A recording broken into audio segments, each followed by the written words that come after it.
محرم الحرام کے مہینے میں شادی کی تقریب منعقد کرنا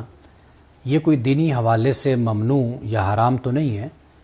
لیکن محرم الحرام میں اس لیے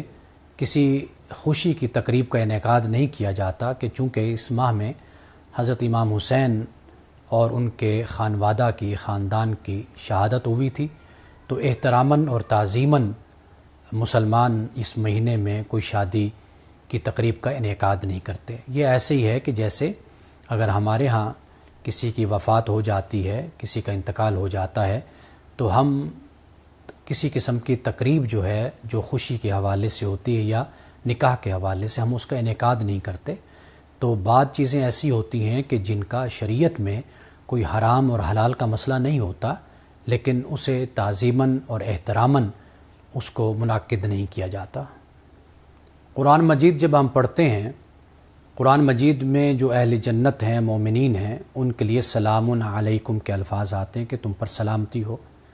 اسی طرح جب ہم التحیات پڑھتے ہیں تو اس میں السلام علینا وعلی عباد اللہ الصالحین کے الفاظ بھی آتے ہیں کہ جو صالحین اللہ کے بندے ہیں ان پر سلامتی ہو، سلام ہو۔ اور اسی طرح علماء اور محدثین نے رسول اللہ صلی اللہ علیہ وسلم کی اولاد ہے، بنات رسول ہے،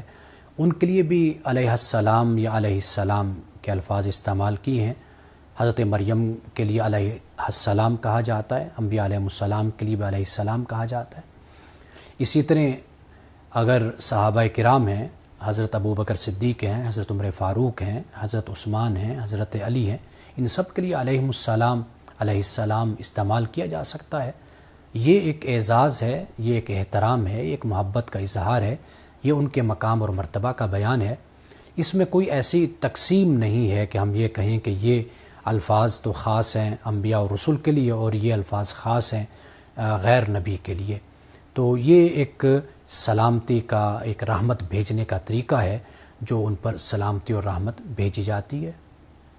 رونے کی کوئی ممانعت نہیں ہے، جو بھی روتا ہے وہ محبت میں، عقیدت میں اور جذبات میں روتا ہے، اور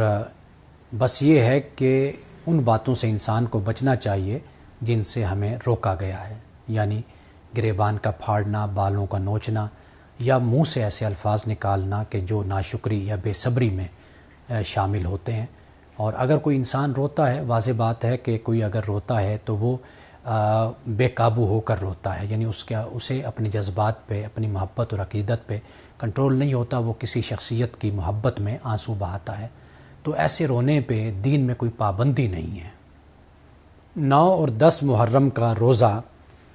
رسول اللہ صلی اللہ علیہ وسلم نے اس کی تعلیم دی ہے کہ روزہ رکھنا چاہیے 9 اور 10 کو، اور آپ نے یہ فرمایا کہ یہود کی مخالفت میں یہ تم 2 روزے رکھو، 9 اور 10 کو۔ اور رسول اللہ نے اس کی فضیلت بھی بیان کی ہے، یعنی رمضان المبارک کے روزوں کے بعد اگر روزوں کی فضیلت ہے تو وہ 9ویں اور 10ویں محرم کا روزہ ہے۔ یہ روزہ اس لیے نہیں ہے کہ حضرت امام حسین کی شہادت 10 محرم کو ہوئی تو لہٰذا یہ روزہ رکھا جاتا ہے، بلکہ رسول اللہ جب مدینہ میں تشریف لائے تھے تو اسی وقت ہی آپ نے ان 2 روزوں کی فضیلت کو یا اس کی تعلیم آپ نے مسلمانوں کو دی تھی۔ جہاں تک بات ہے قبرستان جانے کی، تو قبرستان تو کسی وقت بھی انسان جا سکتا ہے، لیکن محرم الحرام کے ان دنوں میں کوئی پابندی نہیں ہے، کوئی لازم نہیں ہے،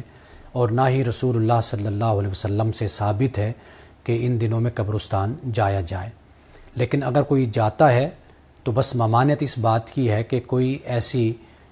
خرافات یا کوئی ایسی بدعت یا کوئی ایسا معاملہ نہیں ہونا چاہیے کہ جو خلاف دین ہو، جو خلاف اسلام ہو، بس اس کی ممانعت ہے۔ باقی صرف یہ نہیں کہ 9ویں 10ویں محرم کو جانا کوئی فرض ہے یا واجب ہے یا لازم ہے کہ ضرور جایا جائے، بلکہ سال میں سے کسی دن بھی، کسی وقت بھی انسان قبرستان جا سکتا ہے، اس لیے کہ قبرستان ایک عبرت کی جگہ ہے۔ اگر ہم وہاں پہ جاتے ہیں تو انسان کو اپنی حقیقت کا علم ہوتا ہے، انسان کو یاد دہانی ہوتی ہے، تذکیر ہوتی ہے، اس کو نصیحت حاصل ہوتی ہے کہ اس نے بھی کل اسی طرح یہاں پہ آنا ہے،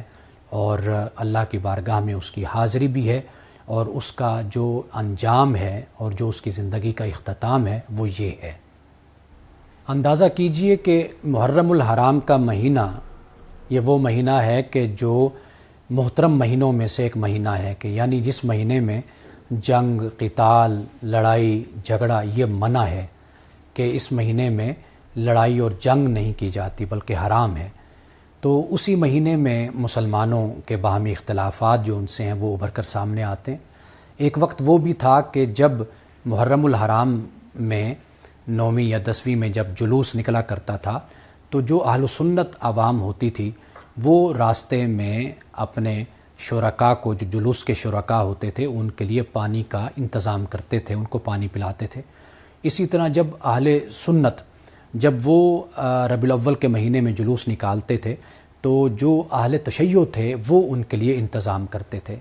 لیکن اب معاملہ یہ ہے کہ